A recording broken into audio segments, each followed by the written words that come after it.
Namaste. Are Hindus a caste-bound society? Let's check it out. I am Arvind Nag Balaji in All About Hindu and Hindutva. The Upanishads and Vedas speak only about Varnas and not castes. These Varnas got fossilized into caste in the course of time. Let's check it out how.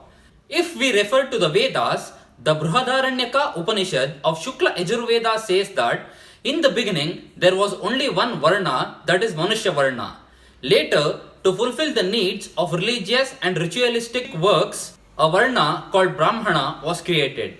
And to fulfill the needs of warriors and protection of society and the state, a Varna called Kshatriya was created. Likewise, to fulfill the needs of business and trading needs, a Varna called Vaishya was created. And to fulfill the basic needs of the society, a Varna called Shudra was created. Literally, the term Shudra means one who feeds and nourishes the society.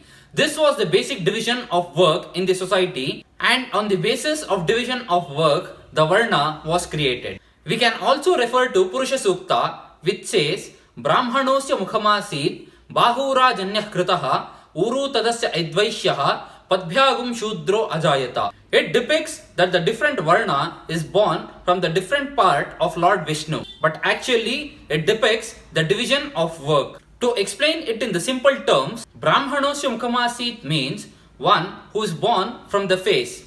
Literally, he does the administrative, religious and ritualistic works in the society.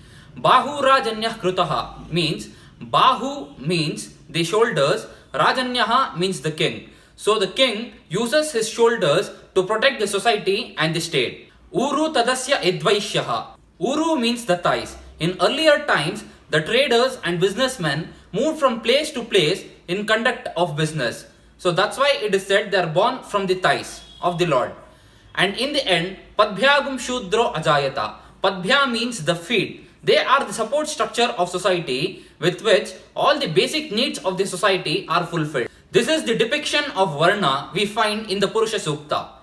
If we refer to the Bhagavad Gita, Lord Krishna clearly says that Chaturvarnyam Maya Shrutam Gunakarma Vibhagashaha, which means that the categorization of people into different Varnas and allocation of duties is according to the innate aptitudes, qualities or gunas. In this reference, Nilakanta, a Vedic historian, says that if a Brahmin does not possess the qualities that are defined for him, then he should be deemed as a non-Brahmin and put to the appropriate category. Likewise, if a Shudra possesses the merits and qualities of a Brahmin, then he should be deemed as a Brahmin. In this context, we can refer to the Manusmriti, which says that Janmana Jayate Shudraha Samskarat Bhaved Dvijaha, which means that every person is born as a Shudra, but on the samskars that he is given, he becomes a member of the higher Varna. This was the arrangement we find in the Vedic texts. By this, it is clear that the division of society into different Varnas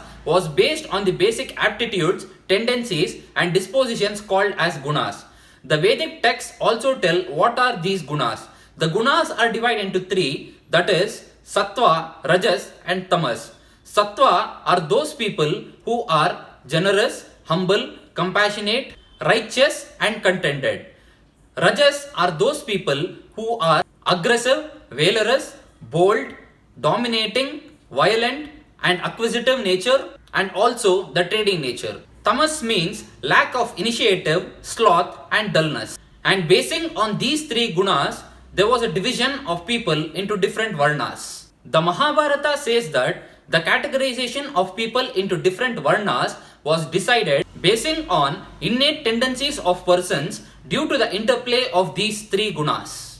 The actual problem arose when the descendants of these persons claimed to be in those specific categories or Varnas, even though they did not have the merit to be so. Likewise, the descendant of Brahman claimed to be a Brahman, the descendant of Shudra claimed to be a Shudra. In reality, we cannot agree a bureaucrat's or army general's son to be a bureaucrat or army general just because he is born to a bureaucrat or army general. In this context, the Vedic historian Nilakantha says that conduct and qualities define the Varna and not mere birth. That is, just by birth, a person does not acquire Varna. It is only because of the sanskars and the conduct and qualities that he possesses, he becomes a member of that specific Varna. Now the question arises, is Varna and caste the same? Varna is mentioned in the Upanishads, but caste is not mentioned in the Upanishads. Varna is because of the manifestation of the characteristics of Sattva, Rajas and Tamas gunas, whereas caste is because of the trait with which the person or group of persons are involved with. Let me tell you the emergence of caste.